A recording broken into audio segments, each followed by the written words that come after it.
তো সব খেয়ে নিলি, আমাকে একটু দে। তুই খাবি না? আরে তোমরা দুজন এখানে হাসাহাসি করছো আর আমি তোমাদের সারা কলেজ খুঁজে বেড়াচ্ছি। কেন, কি হয়েছে? কি হয়েছে মানে? আমার বান্ধবীর সাথে প্রেম করবে আর ওকে একটু সময় দেবে না? শুধু বন্ধুকে সময় দিলেই হবে? কেন, আমাদের বন্ধুত্ব দেখে তোমাদের হিংসা হচ্ছে নাকি? শাকিল শুধু আমার বন্ধু না, ও আমার ভাই। আমরা ছোট থেকে একসাথে বড় হয়েছি।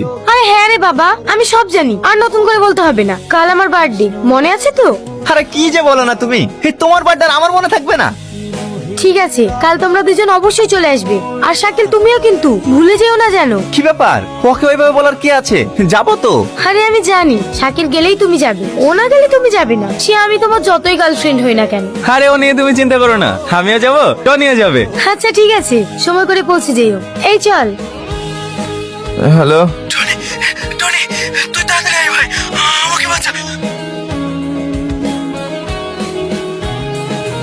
চল বাবু, খেয়ে নেগা। না আমি খাবো না, ভালো লাগছে না। কাল রাত থেকে তোর কি হয়েছে বলতো?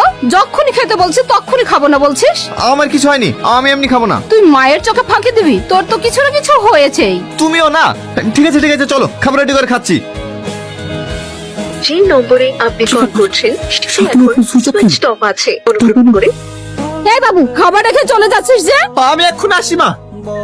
টনি দাঁড়াও দাঁড়াও, কি ব্যাপার তোমার? দুদিন ধরে